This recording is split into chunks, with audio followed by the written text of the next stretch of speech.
Hey guys. Hey guys. I love how you said that first. Normally I say it. Okay, well let's try it again. Hey guys. That was better. It's Shauna. And Marissa. And today's video is going to be... the time our house burnt down. Not a fun story. Not a fun story. It happened a pretty long time ago. Like Marissa was... You were 10 years old. Yeah. I was like a couple years older than you. So it was like a really long time ago. I feel like I've seen so many videos of like my house almost burnt down. My house kind of burnt down, but never like your house burnt fully down to the ground to crumble. To the point where like you could not live in it anymore. It was late at night. We were all, the whole family was sleeping. I was sleeping in my bed. I remember that day I really wanted to stay up late at night and watch Harry Potter, and Dad wouldn't let me, and I remember being really upset because I wanted to watch Harry Potter, and I remember we had gotten Costco chicken that day. You could have saved the house from burning down. I know! I could have saved the house. If only she'd been allowed to watch Harry Potter, maybe she could have saved the house. Maybe I could have saved the house. I know, maybe I would have smelled it, like... But, you know, Harry Potter saves lives. So it happened late at night. It was like a few days before Christmas. It was December. It was cold. 18th. December 18th? December 18th. Because every year, like, I get kind of sad that day. So it's just like the reunion. I always remember December 18th. Okay, so it was December 18th. So I was asleep in my bed, and all of a sudden I heard this pounding on my door, and my door was locked. And our oldest sister, Vanessa, was pounding on the door, and she was saying, Shauna, Shauna, Shauna, wake up.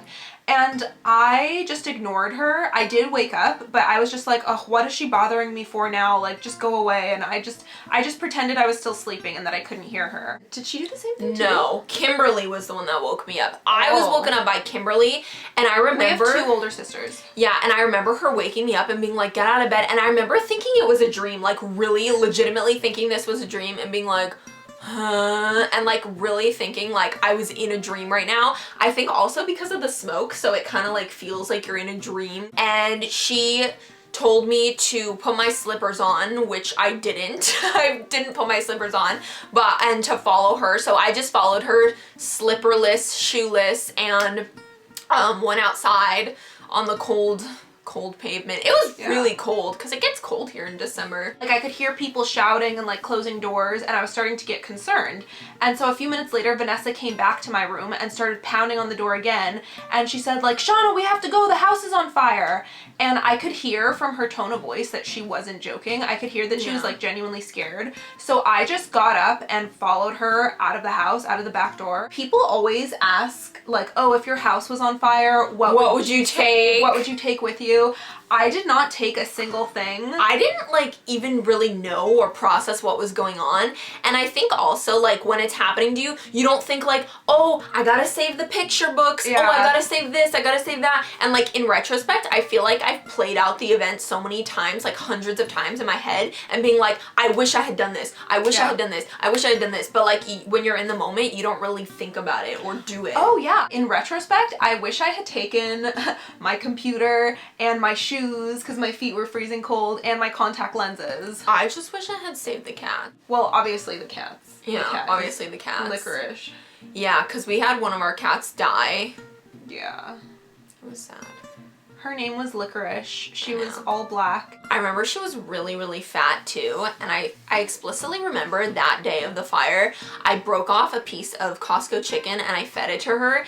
And she was such a good cat. She would just meow and eat it. And like, no matter what I did to her, because I was so little, so like obviously I would like hold her roughly and stuff, she would never like bite me or scratch me. Like no matter how mean or rough I was with her, she was always so like nice. She was the sweetest cat in the entire world, and she ended up dying in the fire of smoke inhalation. But we had several other cats, and they all made it out safely. I think we had two other cats. We had Cream Puff, Precious, and I think that was it. No, we didn't have Elvis, because Elvis Cream Puff and Precious. We made it out of the house. We went and we called like 911 from our neighbor's house across the street, and then we basically just stood there in on the front of our lawn. house watching it burn down. And it was a huge fire. It was huge. It was huge. And there were, how many fire trucks were there? 11. I feel like people never believe us when we say there was 11 fire trucks. They were parked all on our street, blocking our street, and then they were parked on like the side streets too.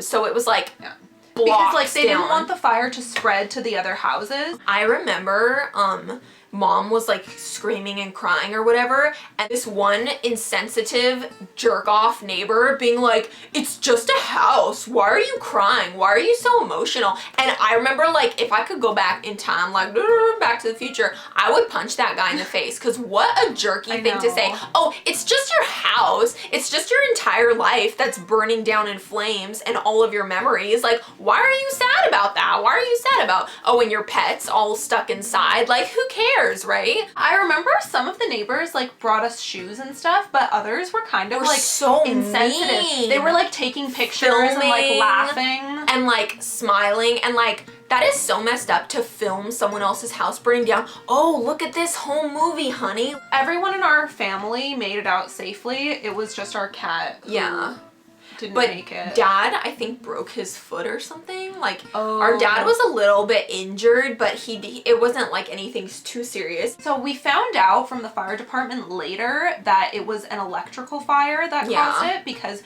we had the wires. The house was basically ruined after that. It was unlivable. The smell was like smell was so disgusting. horrible. After when they let us go in to like get our belongings, I didn't take anything. Like, I literally, because everything was ruined. Everything was like charred, melted ashes, like, basically. Especially like all the photos, a melted puddle of plastic. All of my stuff was ruined. Basically all of my everything. stuff, clothes, shoes, everything. So we ended up going to a hotel, and we lived in the hotel. Holiday Inn Express. Yeah. I remember Holiday Inn Express. Yeah, we went to live in the hotel for about 2 weeks while my parents found a rental house. And then we lived in the rental house for about 8 or 9 months while Almost a year. this house was being rebuilt. And then eventually we just moved back into this house. I know, after it was done being rebuilt. Yeah. But like, it was so sad. And I remember eating candy from the vending machines like every day for dinner. And I think looking back on it, we're not that sad about it, just because like it was a long time ago, and like, you know, no one in our family died, even though Licorice died. Yeah. But it's still super sad. And it's like, I don't know, sometimes like when I lose something or something, I think about like, oh well, you know, at least our house didn't burn down again, because you do take stuff for granted a lot. Oh yeah, all of our Christmas presents burned. I know. That I was just terrible. remember that. And I remember everyone telling me that I had gotten a Harry Potter chocolate making kit. And I remember being so bummed, and like you describing to me, and like, oh, there was a little mold of Dobby and Harry and Hedwig, and being like, ugh. I was gonna get Ugg boots. I really wanted that Harry Potter chocolate making kit. I think it makes you appreciate like the holidays more, because it's like, don't take it for granted. It could be gone in an instant. All the memories of things that I lost are like of me and Licorice playing, of like me feeding Licorice. Losing Licorice was obviously the worst. Because it's like, you can replace a computer, you can replace clothes and shoes and stuff, but you can't like replace a cat. You can't. With the same personality and stuff, so it's just, it was so sad. Okay, thumbs up this video in honor of Licorice. I know. She would have wanted it. Thumbs up for Licorice. That was our video. Thank you guys so much for watching. Definitely subscribe. Subscribe. If you're not already. You can follow Marissa on Instagram. At Miss Marissa Rachel, and you can follow Shauna at Shauna_Lisa. And we love you guys. Mwah. Big kiss, and bye guys.